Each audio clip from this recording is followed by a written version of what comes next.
a premonition kept me from dying. So I was in a loft bedroom, and I remember it was a Saturday night, so I was going to go to church the next day, and it was about 11 o'clock at night. And some of you may or may not know this show, but there was a show on TV called Highlander, and I loved that show. There was something in my head that said, it's like, I should go to bed for church. And it was like, no, go ahead and watch Highlander. You should watch Highlander. And I'm like, that's wrong. What kind of voice would tell you to watch Highlander? That feeling in the inside said, watch that show. And so I stayed up and I watched the show. And my cat, she bolts up the stairs. Again, it's a loft bedroom. Now, my room is above the kitchen, directly above the kitchen. My bed was directly above the stove. My cat bolts up into the room, runs underneath the bed. Now, my cat, I would put my cat's training against most dogs. Your average dog, my cat was better trained. So normally I would tap the bed. She would have came up and got on the bed with me. Lucky.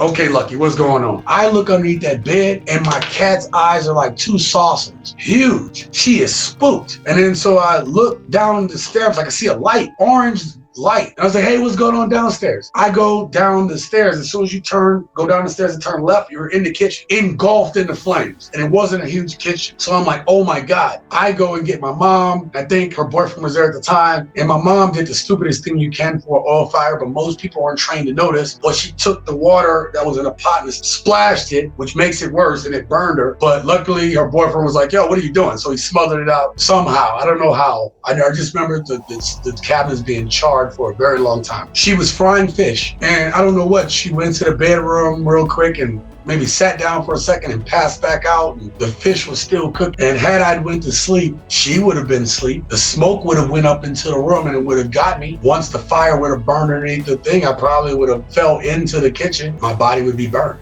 And I wouldn't be here talking to you guys today. Now, let me get back. I told you guys that I was going to tell you guys how I developed my strength, how I got past my fear of fire.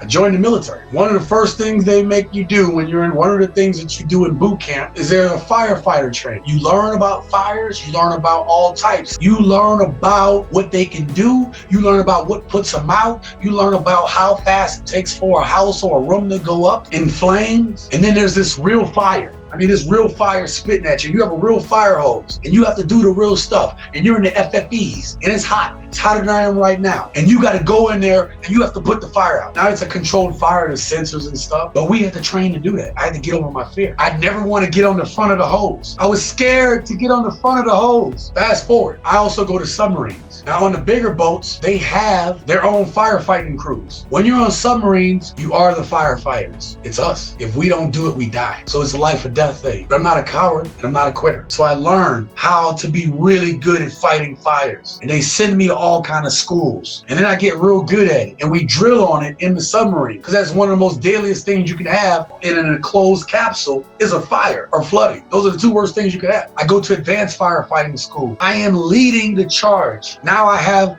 certain responsibilities in certain parts of the boat where I have to direct people. I have to direct the fire. I was able to overcome my fear through proficiency, through training, through being acquainted with my fears. Do you understand what I'm saying? You got to understand your fears. You got to understand your limitations. You got to understand what's been attacking your esteem. You have to understand that past you, so that you can move forward, so that you can move forward in confidence. But I'm not going to tell you it's going to be easy to confront that past you, that past self, that past hurt, that past discrepancy in your life.